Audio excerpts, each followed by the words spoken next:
عزیز طلبہ و طالبات، امید ہے آپ سب خیریت سے ہوں گے۔ جیسا کہ آپ جانتے ہیں کہ کل کے سبق میں ہم نے نظم نعت کی بلند خوانی کی تھی، مشکل الفاظ کے معنی تحریر کیے تھے اور زبانی وضاحت کی گئی تھی۔ اس کے ساتھ ساتھ بند نمبر 1 کی تشریح بھی آپ کو کروائی گئی تھی۔ آج ہم بند نمبر 2 اور 3 کی تشریح حل کریں گے۔ آئیے تشریح کی طرف بڑھتے ہیں۔ بند نمبر 2 ہے: خطا کار سے درگزر کرنے والا، بداندیش کے دل میں گھر کرنے والا، مفاسد کا زیر و زبر کرنے والا، قبائل کو شیر و شکر کرنے والا، اتر کر ہرا سے سوئے قوم آیا اور ایک نسخہ کیمیا ساتھ لایا۔ مشکل الفاظ کے معنی دیکھیے۔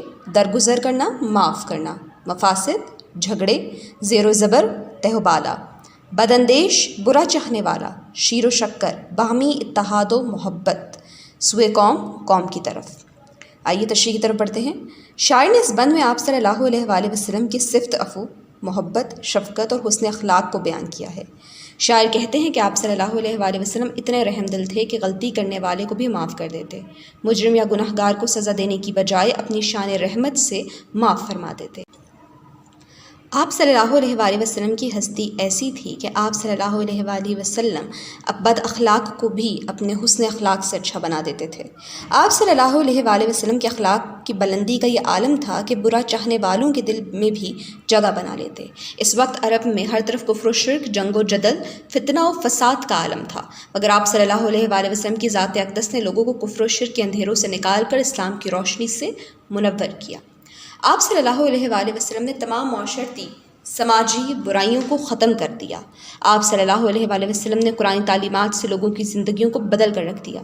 بے شک تمام مسلمانوں کی فلاح و نجات کا راستہ یہی ہے کہ آپ کی تعلیمات پر عمل کیا جائے۔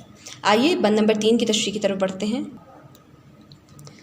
بند ہے: مسے خام کو جس نے کندن بنایا، کھرا اور کھوٹا الگ کر دکھایا، عرب جس پہ کرنوں سے تھا جہل چھایا، پلٹ دی بس ایک آن میں اس کی کایا، رہا ڈرنا بیڑے کو موج بلا کا، ادھر سے ادھر پھر گیا رخ ہوا کا۔ مشکل الفاظ کے معنی دیکھیے۔ مسے خام تانبا، کھرا خالص، کھوٹا غیر معیاری، کرنوں صدیوں، آن لمحے، کایا شکل و صورت، بیڑے کشتی۔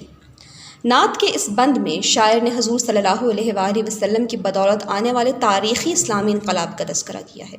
حضور صلی اللہ علیہ وآلہ وسلم نے اپنی مبارک تعلیمات کی بدولت اہل عرب کی جرت و بہادری کو مثبت جہت عطا کی، یعنی وہ جرت و بہادری، ہم سب جانتے ہیں کہ اہل عرب اپنی بہادری، اپنی جرت، اپنے جو ان کے فن حرب و ضرب تھے اس کی وجہ سے، اپنے جنگ لڑنے کے فن سے وہ بڑے جانے مانے جاتے تھے۔ تو اسی فن کو، اسی جرت و بہادری کو آپ نے صحیح جہت دی، اس کو اسلام کی تبلیغ کے لیے استعمال کیا۔ یوں انسانی کردار کو اعلیٰ صفات سے متصف کر کے یعنی اعلیٰ صفات کا حامل بنا کر مسے خام کو کندن بنا دیا، یعنی انسان کی قدر و منزلت میں اضافہ کیا۔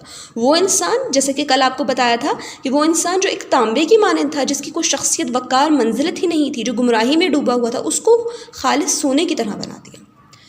آپ صلی اللہ علیہ وآلہ وسلم نے حق و باطل، سچ اور جھوٹ، صحیح اور غلط اور حلال و حرام کا فرق بتایا۔ وہ عرب جو صدیوں سے جہالت کے اندھیرے میں ڈوبا ہوا تھا، آپ صلی اللہ علیہ وآلہ وسلم نے اپنی حیات مبارکہ کے مختصر سے عرصے میں پورے عرب کی کایا پلٹ دی۔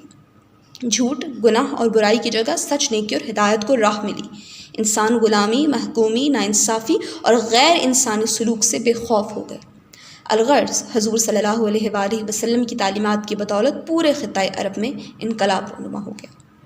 عزیز طلبہ و طالبات، امید ہے کہ آپ کو یہ تشریح سمجھ میں آئی ہوگی۔ اس کو اپنی کاپیوں پر تحریر کریں، ذہن نشین کریں۔ انشاءاللہ کل نئے سبق کے ساتھ حاضر ہوں گے۔ اپنا خیال رکھیے گا۔ اللہ حافظ۔